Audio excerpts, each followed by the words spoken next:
అవుగని సన్యాసులు ఎవరైతారు అసలు? ఇల్లు సంసారం ఎల్లకనో పెండ్లం పిల్లల్ని సాధలేకనో సన్యాసులలా కలుస్తారు. మూరెడు మూరెడు గడ్డాలు మీసాలు వెంచి బాబాలై ఏ హిమాలయాల గుట్టలలోనో ధ్యానం చేసుకుంటూ ఉంటారు. ఇక కొందరేమో బాబాల అవతారం ఎత్తి భక్తుల కోరికలు తీరుస్తుంటారు. జరంత న్యాకున్న బాబాలు అంటే మన రామ్దేవ్ సాముల వారు, గుర్మిత్ బాబా అసుంటోళ్ళు గడ్డాలు మీసాలతోని కోట్ల ఆమ్దాన్ని కూడా పెంచుకుంటారు. కానీ గీ సన్యాసేంద్ర నాయన నేను మళ్ళా పబ్లిక్లకు వస్తా, జనానికి సేవ చేస్తా అంటాడు. అయినా గదా మనం సేవ చేయాల్సింది.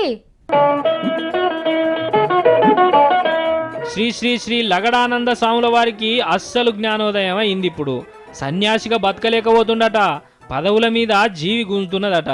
పవర్ చేతులు లేకపోయే వరకు సార్ కరెంటు కంపెనీలకు సౌలతి తక్కువైందట. నమ్ముతలేరా? కావాలంటే మిరాలపొడి బ్రాండ్ అంబాసిడర్ బర్త్డేకు విజయవాడ పట్నంలో కట్టిన ఇగో ఈ బ్యానర్లే సాధ్యం. చూస్తుర్రా? పెద్ద పెద్ద ఫోటోలతోని వీరుడు శూరుడు అని ఎట్లా వెల్కమ్ చెప్తుర్రో. మళ్ళా రాజకీయములకు పాదం మోపాలని లగడపాటి గారి కోసం లచ్చ కళ్ళతోటి ఎదురు చూస్తుండ్రట పబ్లిక్. ఆయన లేని లోటు కనిపిస్తుంది. ఆయన ప్రత్యక్ష రాజకీయాల్లో రావాలని కోరుకుంటూ తెలంగాణ వస్తే రాజకీయ సన్యాసం తీసుకుంటా అని ఒట్టు పెట్టి 2 ఏళ్ల సంధి చేతులు విసుక్కుంటూ కూసున్న లగడానందుల వారు ఏ పార్టీలో చేరేది ఇంకా తేలలే.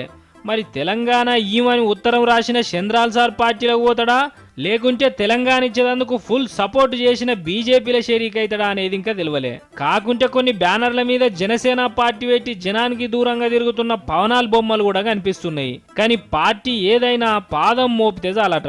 రాజగోపాల్ గారు ఏ పార్టీకి వచ్చి మేము అందరం స్వాగతిస్తాం. మరి లగడపాటి సార్ చాలా పనిమంతుడు కదా, అందుకే వీళ్ళు ఇంకో రకం అభిమానులు ఉన్నారు. మునుపు ఎంపీగా ఉన్నప్పుడు బ్యాంకులకు 75,000 కోట్ల రూపాయలు ముంచి బయటి దేశాలలో కోట్ల ఆస్తులు కూడేసిన లగడపాటి రాజగోపాల్ గారికి హ్యాపీ బర్త్డే.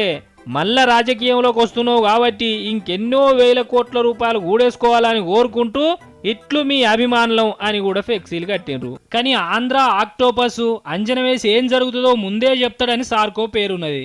రాజకీయంలోకి మళ్ళొస్తా అని ఆయన కూడా అనుకున్నాడో లేదో మరి.